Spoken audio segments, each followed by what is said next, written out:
Before we get started, I have a quick favor. I've been self-funding the Finding Genius podcast for 5 years now. I've done over 3,000 episodes. And as you can see on YouTube, we're up over 1 million views on the channel, which is fantastic. The next thing I really want to push on is to get up to 10,000 subscribers. Because once we do, we'll be able to put a donate button and we'll be able to solicit donations to help keep the podcast running and to also get the Finding Genius Foundation moving along. We have a big project studying anxiety, depression, and PTSD and working on a product to help people overcome these problems because I've seen them explode recently after the last 2 years of the whole virus situation. So if you would, please subscribe to the podcast. That would help us tremendously. Give us a thumbs up and check in the description for Buy Me a Coffee. It's about $5. If you could buy me a coffee, I'd really appreciate it. It would help keep the channel going, and I love coffee. Thank you. Forget frequently asked questions. Common sense, common knowledge, or Google. How about advice from a real genius? 95% of people in any profession are good enough to be qualified and licensed. 5% go above and beyond. They become very good at what they do, but only 0.1% are real geniuses. Richard Jacobs has made it his life's mission to find them for you. He hunts down and interviews geniuses in every field: sleep science, cancer, stem cells, ketogenic diets, and more. Here come the geniuses. This is the Finding Genius Podcast with Richard Jacobs. Hello, this is Richard Jacobs with the Finding Genius podcast. My guest today is Dr. Rich Orbé-Austin. He's the author of a book called Your Child's Greatness. So we're going to talk about the book. It's Your Child's Greatness, A Parent's Guide to Raising Children Without Imposter Syndrome and Raising Confident Kids, Tools to Foster Self-Esteem and Emotional Regulation. He's also done a book called Breaking the Cycle of Imposter Syndrome, How to Help Children Trust Themselves and Embrace the Unique Journey. A lot of different books, a lot of different stuff he's done. He's a licensed psychologist, executive coach, and consultant. He's actually founding director of NYU's Graduate Student Career Development Center. So, a lot of work sounds like helping thousands and thousands of teens and kids and parents. So thank you for what you do, and welcome to the show. It's a pleasure to be on, Rich. Thank you. Yeah, tell me a bit about your background. Why, maybe it sounds silly to ask, but why wouldn't everybody, but why do you have this passion, it seems like, for kids and helping them overcome these mental traumas they have? Sure. So, as you said, I'm a licensed psychologist, and I knew from a very early age that I wanted to help people. I think as far as 8th grade, I had a column in the school newspaper called Ask Dr. Rich. Fortunately, I was able to pursue that dream of becoming a psychologist. And in working as a psychologist, I had an opportunity to work in a variety of different settings: hospitals, career counseling centers, college counseling centers. And I realized that it was so critical to help young people at those key periods of their development. And so certainly while I was in college, I really had an opportunity to work with young people then. In 2020, my partner and I, Dr. Orbe-Austin, and I had an opportunity to write our first book called Own Your Greatness, Overcome Imposter Syndrome, Beat Self-Doubt, and Succeed in Life. And it was a step-by-step guide to overcoming imposter syndrome. And for those who may not know what imposter syndrome is, it's a phenomenon where you feel very much like you are a fraud, that you tend to underestimate your ability to overestimate others. You attribute your success to luck or to a relationship. You tend to overwork to prove that you belong, and you constantly feel like you're going to be exposed as an imposter. And in writing that book, while the feedback we kept getting consistently from people who were parents were, why don't you, or when will you write a book focused on how to make sure parents are not helping their children or preventing their children from developing imposter syndrome, in essence. So we had at the time another idea to focus on a book, our second book, focused on imposter syndrome in the workplace. And then, fortunately enough, we had the opportunity finally to write our latest book, Your Child's Greatness, to really help people to understand, caregivers, mentors, coaches, parents, anyone who works with young people, how to ensure that you prevent some of the elements that tend to trigger or develop imposter syndrome in young people. And so we're super excited about this opportunity to once again work with young people and those who engage with them to make sure that they are the healthiest and happiest throughout their development. Okay. I mean, when, where, and how do kids get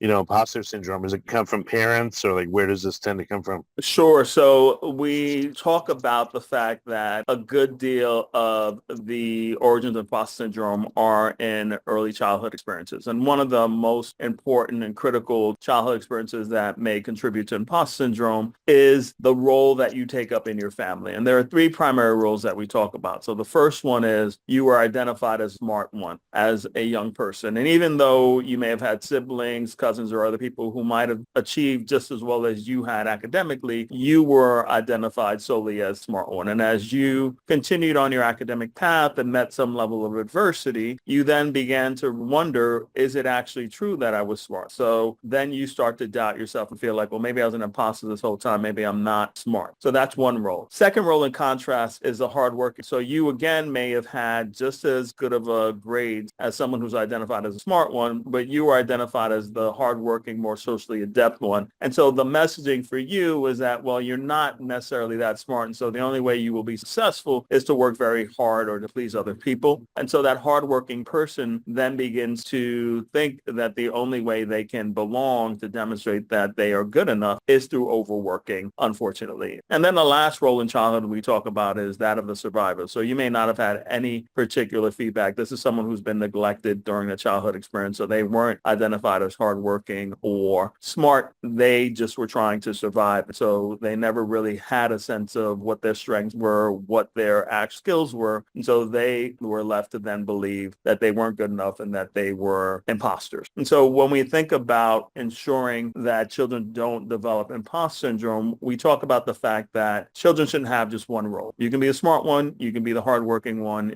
The role should not be that fixed because that can contribute to the development of imposter syndrome. So what percentage of, is it teens or kids, or when, like what age does this arise? Oh, that's a great question. So the research tends to indicate that anywhere between 70 to 80% of people will experience imposter feelings at some point in their life. Wow. For some, it may be when they are in school, in grade school and high school. For some, it may be when they get into the world of work. And so what we know is that ultimately that the good deal of it originates from those childhood experiences. And that's why we want to be able to intervene at that key period of one's life. But again, what ages does this tend to arise? Like all ages, or is there certain ones? Yeah, I would say once you get into school age and you start to identify as a particular role. And so for some ages, it may be once you're in grade school or in high school in that period, it may start to arise, but you may not understand it as imposter syndrome until later in your college or work world experience. But typically, it's probably in those early childhood. Once you enter into grade school, you start being evaluated and identified and put in particular groups. But how do you help these kids? Like who recognizes the kid, the parents, school?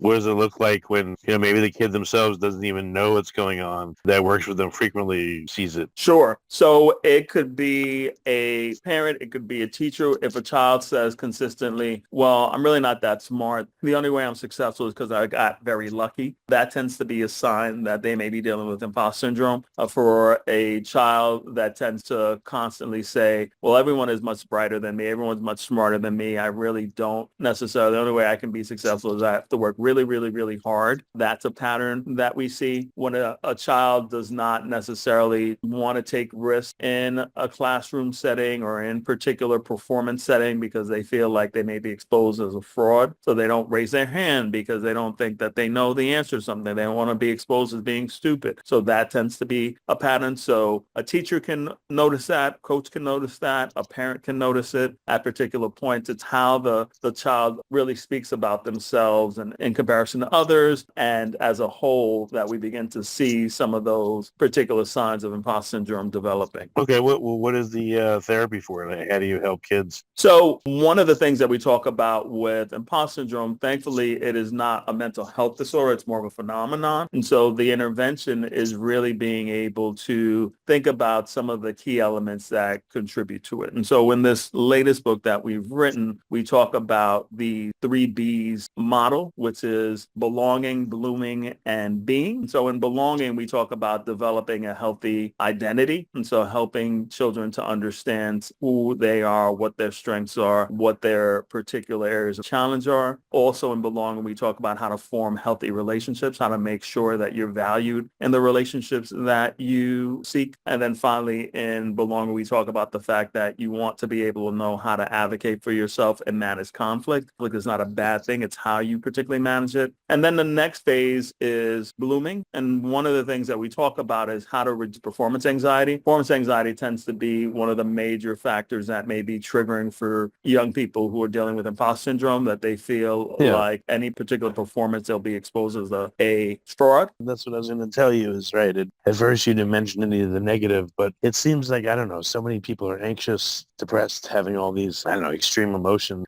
How do you get through to someone that, I don't know, maybe has a baseline of anxiety all the time, or has a baseline of hyperactivity and depression and OCD, whatever, all these things that are going on with kids. It doesn't seem like you're starting from like a good place, and now it seems like you're starting from a really difficult place. How do you help?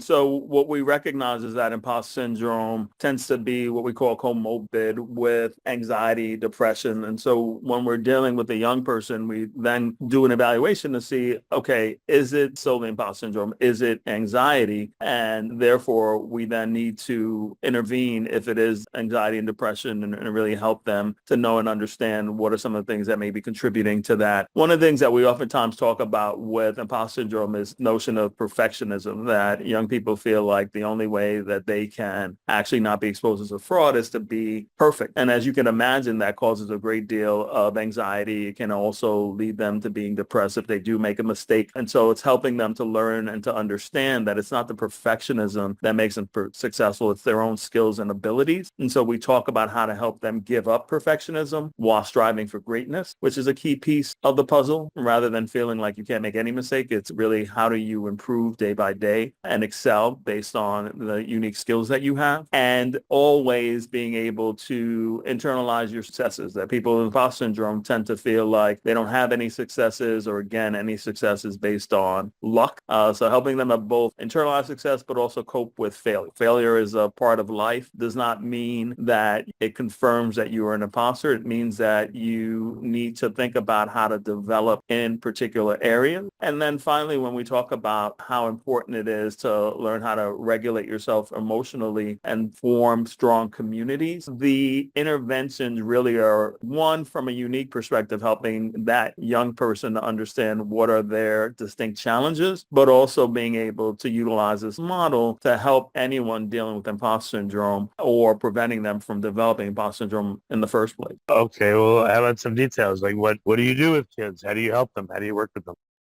Before we continue, I've been personally funding the Finding Genius podcast for 4.5 years now, which has led to 2,700 plus interviews of clinicians, researchers, scientists, CEOs, and other amazing people who are working to advance science and improve our lives and our world.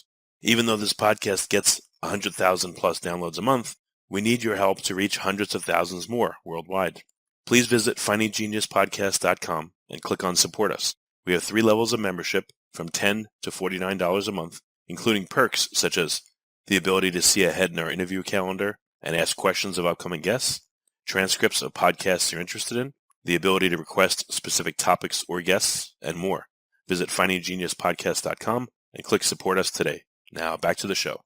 So when we deal with or work with a young person, for instance, that's dealing with imposter syndrome, and we talk about how to help them change their narrative about themselves. So the narrative is the story we tell ourselves about ourselves. So a young person may say again, well, the only reason that I have done well in school is because, Miss Jackson and I got lucky on some Then we help them to challenge that particular narrative and really help them to understand how to develop what we call a thicker narrative. People with imposter syndrome, young people with imposter syndrome have what we call a thin narrative. They attribute everything to luck or a relationship while neglecting their actual skills and abilities. So we help them to really think about how to develop a thicker narrative that really involves them identifying their actual strengths and skills. And then we help them to reduce what we call automatic negative thoughts. And so those thoughts that tend to come into their minds as soon as they're in a situation that's triggering for them. So for instance, one of of the major automatic negative thoughts is mind reading, where you say to yourself, well, I know everyone thinks I'm stupid or not that bright. Or fortune telling, where you say, well, if I raise my hand, I know I'm going to get the wrong answer and everyone's going to laugh at me. Or catastrophizing, where you say, if I do this, it's going to turn out horribly, so I'm not even going to attempt it. And by helping them identify their distinct automatic negative thoughts, we help them to one, challenge that ant because it's so strongly held. But then we say, well, what is that evidence actually that's true? That can you actually read minds? There is no evidence that anyone thinks that you're stupid. And then we help them to reframe their automatic negative thoughts to become more automatic positive statements about themselves, and consistently practice that to really help them to know and understand what it is that makes them unique and strong in their particular environments, whether it's school, whether it's in the community, whether it's friends, whether it's in the workplace. There's more backdrops, though. I mean, I say this because I have 3 teenage kids, so I see it. My wife and I are still together after 26 years, which is like incredibly rare. Phenomenal, right? Unfortunately, like out of all the friends my kids have, they all come from broken homes. So I think what's happening too is like they're probably dealing with critical parents or absent parents or both. Like the parents just not around, self-absorbed, and when they are, they're yelling and screaming and criticizing. So this is trauma to everyone that they deal with. And if you have a group of friends and everyone's kind of grown up in the same crappy environment with critical parents, let's say, or absent ones, I would think that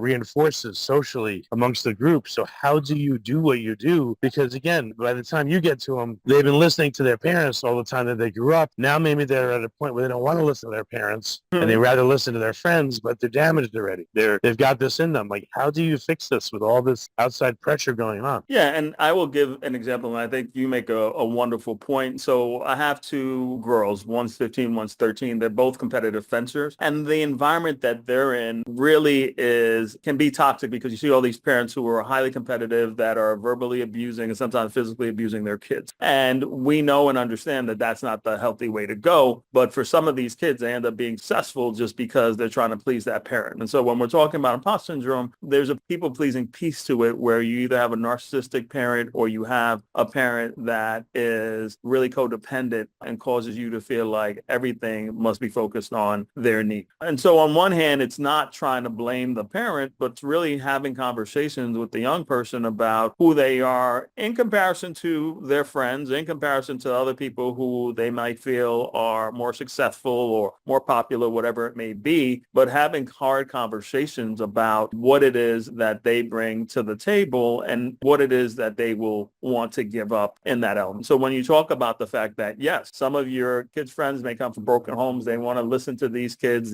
may already be damaged. Part of it is helping your kids or any kids to really know and understand that they are different than their friends. And it doesn't mean that that's a bad thing, but it's helping them to own who they are uniquely so that they can truly value that each and every day, as difficult as it might be, given the circles that they run in. So you find you're able still with all the outside influences, TikTok, parents, friends, school, society, you're still able to get through to people. Yeah, and social media is a huge challenge because the belief is there is a certain way to be, there's a certain way to show up in the world, whether it's TikTok, whether it's Instagram, whatever it may be, Snapchat. And the work is really about helping them to establish their own unique identity, even if sometimes it may mean that they no longer feel as connected to, A friend or B friend. But it's really having those conversations and helping them to,